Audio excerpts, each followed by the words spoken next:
तेलंगणा पोलिसांवर माओवाद्यांनी मोठा हल्ला केलेला आहे। मुलगू जिल्ह्यातील वाजेडू परिसरात आयडीचा स्फोट करण्यात आलेला आहे आणि यामध्ये 3 जवान शहीद झाले तर 1 जवान गंभीर जखमी झाला असल्याचे कळतंय। माओवाद्यांनी जवानांवर बेछूट गोळीबार केलाय आणि जवानांनी देखील प्रत्युत्तर दिलेलं आहे। दरम्यान अजूनही चकमक सुरू असल्याची सूत्रांकडून माहिती मिळते।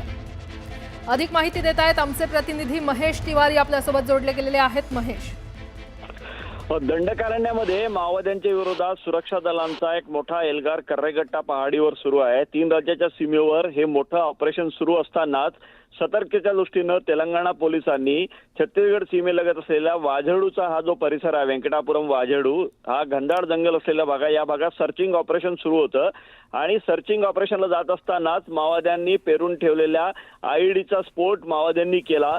या 3 जवान जागीच तेलंगणा पोलिसांचे ठार झाले आहेत, शहीद झाले आहेत आणि 1 जवान गंभीर जखमी झाला। त्यानंतर माओवाद्यांनी जवानांवर गोळीबार केला। जवानांनी माओवाद्यांना गोळीबाराला उत्तर देऊन हा हल्ला परतावून लावला आहे। मात्र दुर्दैवी घटना आहे की 3 जवान शहीद झालेले आहेत। त्यानंतर लगेच हेलिकॉप्टरने जखमी जवानाला हैदराबादला हलवण्यात आलेला आहे।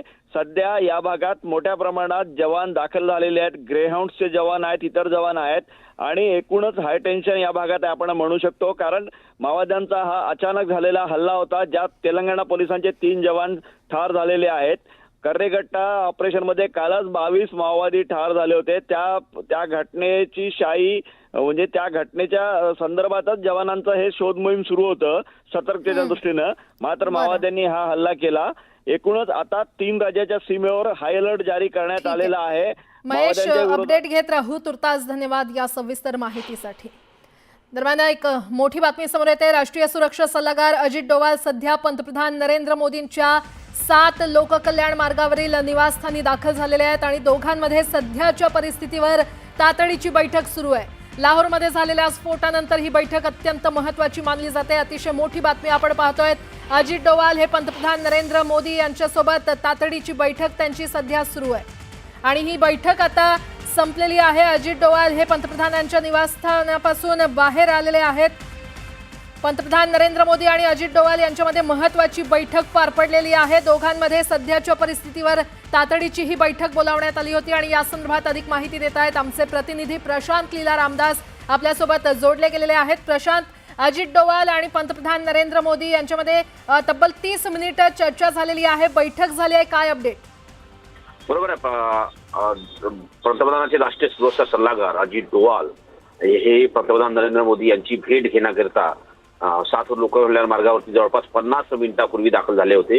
साधारणतः या बैठकीमध्ये जर बघितलं आपण तर या बैठकीला केंद्रीय गृह सचिव मोहन देखील उपस्थित होते आणि या बैठकीमध्ये ज्या पद्धतीनं ऑपरेशन सिंदूर नंतर संपूर्ण सीमा भागांमध्ये ज्या पद्धतीची परिस्थिती निर्माण झाली आहे या संदर्भात विस्ताराने चर्चा होत होती। खास करून ऑपरेशन सिंदूर नंतर पाकिस्तानने ज्या कुरघोडी सुरू केलेल्या आहे त्या कुरघोडीच्या उत्तरासाठी कशा पद्धतीने भारत तयारच आहे, पण कुरघोडी कशा परतून लावायच्या या संदर्भात या बैठकीत चर्चा झाल्याची सूत्रांची माहिती आहे।